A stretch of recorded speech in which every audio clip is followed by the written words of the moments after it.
Assalamualaikum warahmatullahi wabarakatuh. Perkenalkan, saya Suci Jumatul Takfiyah dari Universitas 19 November Kolaka.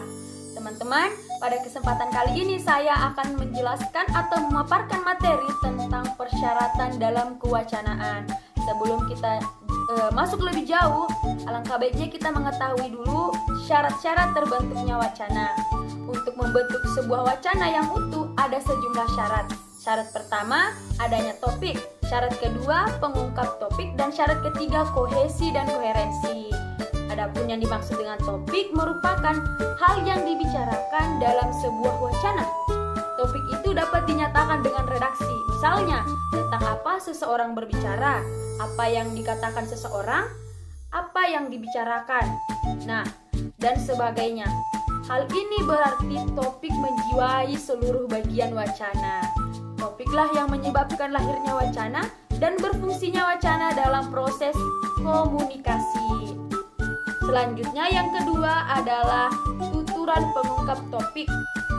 Tuturan pengungkap topik perlu dijabarkan sehingga makna yang disusun dari beberapa kalimat menjadi kalimat yang utuh, karena wujud konkret tuturan itu adalah kalimat atau untaian kalimat yang membentuk suatu teks. Yang terakhir, kohesi dan koherensi.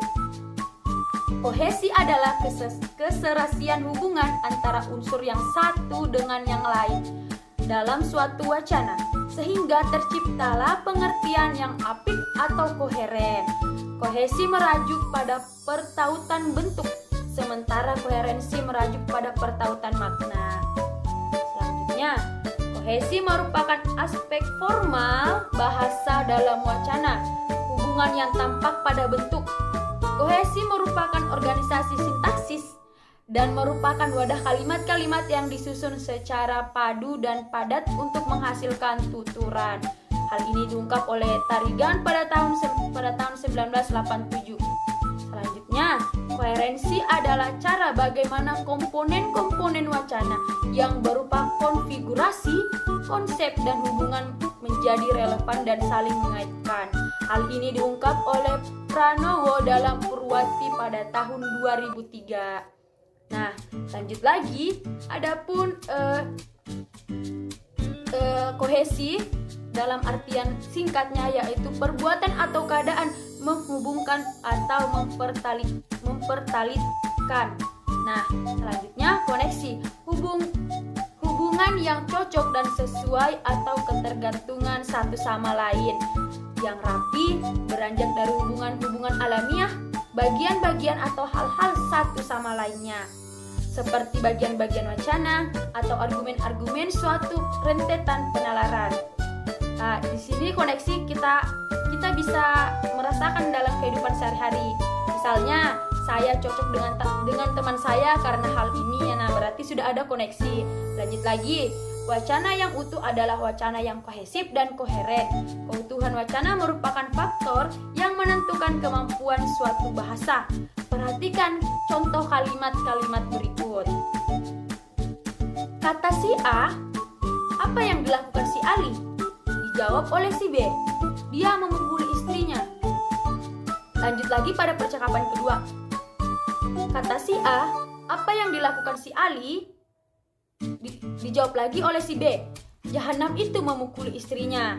Nah, dalam hal ini, preposisi yang dinyatakan oleh A pada percakapan 2 berkaitan dengan preposisi yang dinyatakan oleh B, dan perkaitan tersebut diwujudkan dalam bentuk pemakaian pronominal.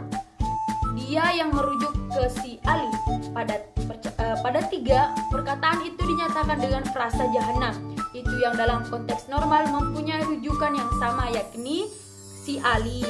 Baik pada 2 maupun 3, perkaitan itu juga dapat dilihat pada verba dilakukan dan memukuli yang mempunyai kesinambungan makna.